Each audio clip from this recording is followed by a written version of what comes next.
Sean muy bienvenidos a Sintonía Literaria, un podcast para disfrutar. El día de hoy usted estará sintonizando la leyenda El Cerro de los Cuarteles, escrita por Rafael Fonseca Romero, del recopilatorio de Elías Celedón Cartín. Esperamos que lo disfruten mucho. El Cerro de los Cuarteles, por Rafael Fonseca Romero.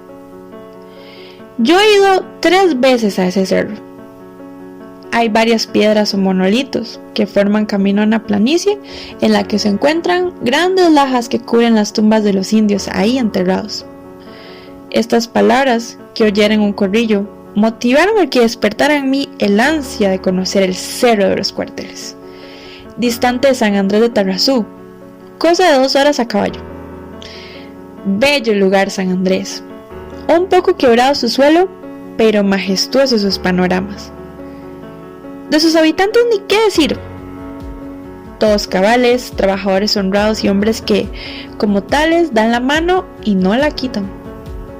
Es así como un día y un mes de tantos de 1948, decidí hacer el viaje al famoso Cerro de los Cuarteles. Y lárgueme de San José rumbo a la cordillera cual conquistador español, en busca de aventura, ya que no de fama por ser ese cerro conocido. Salí a las 6 de la tarde de Plaza González Víquez, y a pie, no como Don Quijote en Rocinante, pero sí como tal en pensamiento, y comencé la ardua tarea. Pasé por Desamparados media hora después, y luego San Antonio, Dos Ríos, San Miguel, etc., hasta el comienzo del viejo tablazo, Cuesta Brava, dura y más para quien como yo. Llevaba botas que si eran magníficas para cortas jornadas, eran en cambio un suplicio en las largas. Pero, puesto al camino, nada me atajaba, y seguí. No sé o bien no recuerdo si hubo de mi parte arrepentimiento, mas lo cierto es que, ya clareando, y después de no pequeñas dificultades en el paso de Frailes a San Andrés, me encontraba en casa de Marino Fonseca, un viejo y querido familiar, y después de un corto descanso fui presentado a la familia. Hoy, después de tantos años, los recuerdo con honda gratitud. Don Olegario, Doña Pastora, 2 yunques llenos de vida y 2 almas de límpidos fulgores. Luego su hijo Carlitos, su muy no menos querida hija y su amable nuera, maestra de escuela del lugar en ese entonces. Trabé con ellos profunda amistad y supe por sus labios la leyenda del cerro. He de advertir que no puse mis pies en él, debido a circunstancias que no pude soslayar y menos divulgar. Tuve por fuerza que dejar para más adelante tal deseo. Son pues las palabras hoy escritas de ese yunque noble de don Olegario Arias, las que, si no en su forma expresadas, sí en el fondo, lo que tal cerro narraron. Yo conozco, don Rafael, ese cerro. Es muy bonito.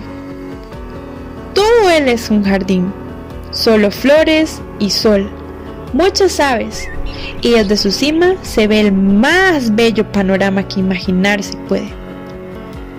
Es a mi entender un cementerio indígena, ya que su entrada está constituida por monolitos de piedra que sobresalen de la tierra, cerca de 1 metro a ambos lados del camino. Algunos de ellos tienen figuras de animales y de hombres, labradas en sus caras y de una muy completa simetría. Dentro, o sea, hacia el centro del cementerio, se aprecian grandes lajas, algunas de ellas con pintura roja, que semejan figurillas de animales y signos caprichosos. No se ha huaqueado. Algunas personas trataron de hacerlo, pero cuando se golpea o se hace ruido, un manto de espesa niebla cubre entonces el cerro. Y para que esto suceda no precisa sea de tarde, aún en plena mañana, con todo el resplandor del sol, el fenómeno siempre es igual. Nunca falla, siempre sucede. Cuentan los que han decidido pasar la noche en ese cerro que, cuando duermen, los despiertan profundos lamentos. En otras ocasiones, cantos y gritos guturales, como si todos los que duermen en su lecho de tierra y piedra se levantaran y rememoraran, como en tiempos de otrora, sus cantos, danzas y gritos guerreros. Es por esto que no se huaquea, ya que para hacerlo se requeriría permanecer varios días en el lugar y, por lo tanto, dormir allí. Y prosiguiendo en su charla dice: ¿sabe, don Rafael? Allá por los años 1930 vino a este lugar y con el fin de ir al cerro, un señor de quien se decía era un gran conocedor de todo lo que los indios se refería, y junto con él 2 guapotes muchachos que hacían las veces de peones y que lo habían acompañado en diferentes oportunidades a otros lugares. Este señor, oriundo de España y de muy agrio carácter, se hospedó en casa de un hermano mío y, como es corriente en todo campo, luego de las comidas se hablaba de todo. Y, como dicho señor era un hombre que conocía mundo y además un aventurero en el sentido exacto de la palabra, narraba, cuando estaba de humor, aventuras pasadas, tanto en su tierra como fuera de ella. Daba gusto escucharlo por lo característico de su dejo, así por las interjecciones que aclavaba de continuo en su charla. ¡Vive Dios! ¡Voto A! Y más o menos así. En cada narración, sus dichos y votos constituían la parte viva y vibrante de su amena e instructiva charla. Pues bien, días después, ya pertrechados de lo indispensable para una corta permanencia en el cerro, hizo viaje acompañado de sus peones y amigos.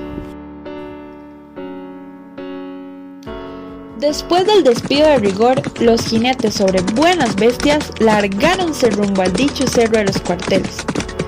Es innegable que les deseamos suerte y a la vez nos alegraba, ya que el españolito se había reído de la leyenda del cerro, el que por sí mismo comprobara que era cierto cuanto le habíamos dicho referente a los fenómenos que al cerro rodeaban. Bueno, se fueron. 2 días después regresaron, pero nos llamó la atención que no bromearan, sino que, por el contrario, venían cabizbajos y serios. A la pregunta que les hicimos de cómo les había ido, contestaron con monosílabos y no fue sino hasta horas después que relataron lo siguiente. Pues bien, sí, señores, el cerro es lindo, pero algo hay. Lo cierto es que lo que existe no sé qué será. Pero en fin, no tiene explicación, por lo menos por ahora, ya que tengo la idea de regresar en otra ocasión y ver qué es. Tales fueron las palabras con que abrió el español, a manera de preámbulo, el relato que hoy le cuento. Llegamos, tal decía don Olegario, como a las 10 a.m. Bonita mañana, soleada y clara. Montamos el campamento y decidimos inspeccionar el lugar.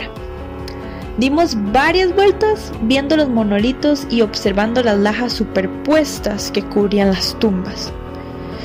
Como a las 12 meridiano, después de un frugal almuerzo, hice que removieran una laja grande que en forma de triángulo se encontraba ubicada al centro de varias tumbas. Todo marchó bien. Fueron quitadas las piedras y se comenzó a cavar. Los golpes se oían a distancia, pues el suelo seco estaba sumamente endurecido. Yo no creía que lo que ustedes decían respecto a la niebla sucediera, pero lo real fue que así pasó. Comenzó por un poquito. Era algo como si una vela se estuviera consumiendo. Mas juzgué que eso se debía a un fenómeno corriente de las alturas y, en España, en las partes altas es sumamente común el que esto pase. Rato después comenzó la niebla a espesar y toda la planicie fue oscureciéndose en forma tal que no era posible distinguir nada a 2 metros de distancia. Por lo tanto, ordené que mis peones dejaran de cavar. Lo curioso del caso fue que no bien dejamos de hacerlo y alejarnos unas 25 varas del lugar, vimos con asombro que el sol estaba en todo su esplendor y que no existía tal oscuridad o neblina. Volvimos de nuevo al lugar de la excavación y al rato después el fenómeno volvióse a manifestar. Esto sucedió durante todo el día, mas conforme ahondábamos la tumba, dejó de oscurecer y vimos perfectamente todo lo que alrededor del hoyo existía. Vimos unas ollitas pequeñas, 2 picheles y 2 ánforas de policromia admirable, restos de algunas piedras de moler con figuras de tigre en su base. En fin, eran en realidad cosas dignas de tenerse. Mas, como ya oscurecía, dejamos el hoyo abierto y decidimos comer y dormir. A la mañana siguiente, temblando por lo intenso del frío, después de un aromático café, regresamos al hoyo con el fin de continuar y sacar los objetos que en él se encontraban. Eran las 6 de la mañana. El primero en meterse dentro del hoyo fue Miguel, hombre de temple y sin miedo. Jorge, el otro peón, andaba a mi lado inspeccionando las otras tumbas para seguir en la tarea de abrirlas. Es costumbre del huaquero hacer la raspa, es decir, pasar en forma suave un cuchillo corto por todo el fondo, con el fin de recoger pequeños objetos sin que se maltraten o rompan. En esta labor se encontraba Jorge, y juzgó que no haría no más de 5 minutos que nos hayamos alejado de la tumba, y a lo más encontrándonos como a 25 varas de ella, cuando oímos un grito de espanto lanzado por nuestro compañero. Parecía que no hubiera sido humano aquel horrífico grito, e instintivamente miramos a los lados.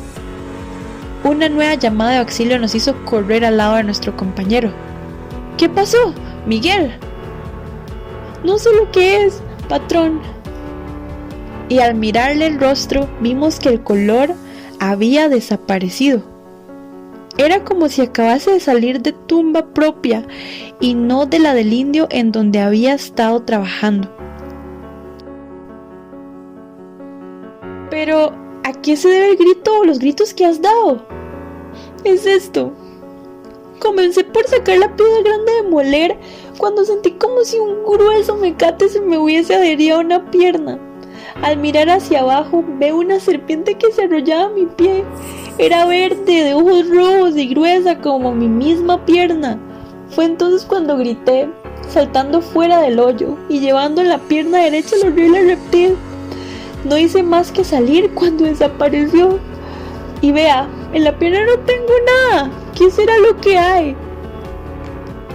Conociendo a Miguel y sabiendo quién era, me causó profunda impresión lo que me contaba, y no quise obligarlo a que siguiera la labor de sacar los objetos de la tumba.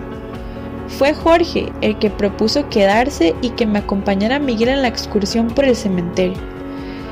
Y así es que salí nuevamente, no sin pensar en la culebra de marras y dispuesto a averiguar qué era en realidad lo que había sucedido. Eran las 8 de la mañana y no se había hecho nada. Miguel no quería hablar sobre el susto que se había llevado, y observé que no dejaba de mirar a todos lados con profundo cuidado, como temiendo que algo peor pudiera suceder, o bien aparecer. Y fue así que transcurrieron varios minutos, y dando vuelta alrededor del cementerio, fuimos a parar donde estaba Jorge. Lo vimos fuera del hoyo, y como sumido en hondas reflexiones.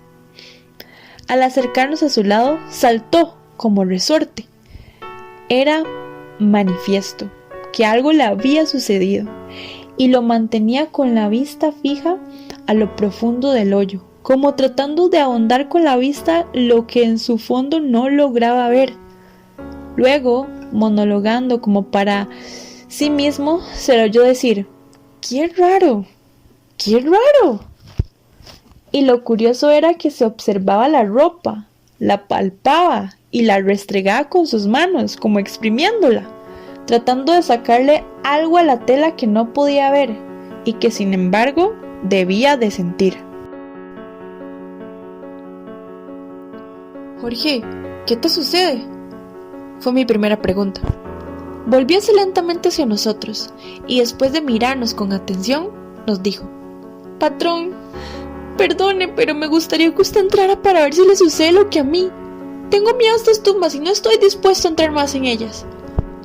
Era patética la expresión de su rostro, y no una amenaza a su petición. Era el deseo de ver si solo a ellos les sucedía esos fenómenos, o si, por el contrario, a mí también me pasaba. Por lo tanto, metíme y comencé la labor de tratar de sacar un metate que se encontraba a un costado del hoyo y un poco dentro de la tierra. Había logrado aflojar con mi cuchillo un costado de la piedra que cubría la tierra cuando sentí como algo húmedo que penetraba en mis botas y que subía lentamente por las piernas. Volvíme a ver qué era, ya que el hoyo estaba seco y duro cuando entré, y no pude menos que exclamar: ¡voto abríos! ¿Qué diablos sucede? Pues vi agua, y agua que subía lentamente. La sentía. Sentía el frío y la humedad, y quedéme azorado sin saber cómo y por dónde salía aquella agua clara que subía y subía a las rodillas, a los muslos, a la cintura, y dejando el cuchillo en el borde de la tumba, salté fuera de ella, no sin pesar, por tener que dejar los objetos que el agua cubría. ¿Cuál no sería el asombro que sentí al verme completamente seco, las botas también secas y nada se encontraba mojado? Mis dos compañeros, que habían ido cerca, llegaron y mirándome de pies a cabeza me preguntaron: patrón, ¿qué le pasó? No sabía qué decir. Era algo imposible lo que sucedía, pero era real. Yo lo había palpado y, sin embargo, viendo el hoyo, era para poner a pensar a cualquier persona, ya que estaba sin agua, seco, y en los lados se veían aquellas piedras arqueológicas que tanto deseaba tener y que sin embargo no podía sacar. Fue Jorge el que me sacó de la meditación en que estaba, pues díjome: ¿vio agua o algo peor? Tuve que decir lo que pasaba y entonces me contó el por qué se palpaba y estrujaba su ropa. Él también vio agua, él también vio seco y limpio el hoyo, y eso fue lo que produjo el miedo tan espantoso que, aún ahora, viendo la tumba, lo hacía temblar.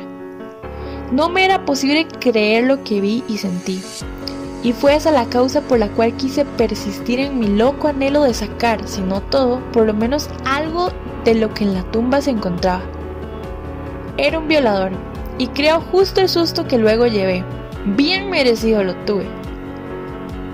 Después de ordenarles que buscaran otra tumba que se prestara mejor para trabajarla y viéndolos alejarse, decidí seguir en el hoyo para sacar por lo menos la piedra o metate que tanto me gustaba. Esta vez no hubo agua. Comencé por seguir quitando la tierra que aprisionaba la piedra, cuando oí como si algo grande corriera, destruyendo a su paso la maleza en su loca carrera. Incorpórame y sacando la cabeza del hoyo, vi que un enorme toro negro como el carbón venía a fantástica velocidad hacia el sitio donde me encontraba. Ignoraba que hubiera ganado en el cerro y, creyendo que era un toro de verdad, viendo que no tenía tiempo de huir, me hice un ovillo adhiriéndome a las paredes por temor a que el animal me cayera encima en la loca carrera que traía. Fueron momentos de angustia. Creo que encarnecí cuando vi que el animal, en lugar de caer a mi lado, pasaba bufando sobre el hoyo. Volví a sacar la cabeza, con la esperanza de que el toro me diera tiempo de correr hacia un pequeño grupo de árboles que cerca había, y no tuve más remedio que volverme a hundir dentro, pues el animal a pocos pasos me miraba. Sus ojos grandes y malignos me acechaban, y volvió a pasar. ¿Volaba? No lo sé. Pero fue entonces cuando grité pidiendo auxilio a mi gente. Fue un grito de horror, y yo que lo había lanzado también me estremecí. Vinieron mis compañeros y diles aviso de que se cuidaran del toro porque era una fiera. ¿Cuál toro, patrón? No había toro, no había ganado, no había nada. Abandoné la tumba. Ordené volver a echar la tierra y que se colocaran las piedras como estaban. No quería saber más de Huacas, no me interesaban los objetos que en ellas se encontraban y quería estar tranquilo. No ver más agua y jamás encontrarme con otro toro que, sin existir, yo lo vi.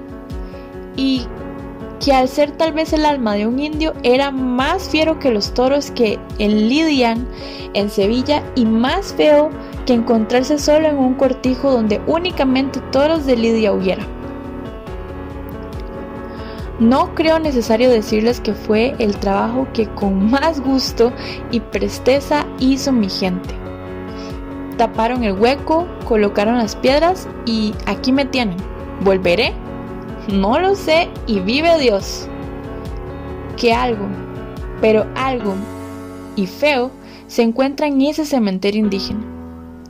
He aquí el relato que don Olegario me hizo. Lo transcribo como lo oí. Parece fantástico lo que se refiere a ese cerro. ¿Qué hay de cierto? No lo sé. Y me gustaría saberlo.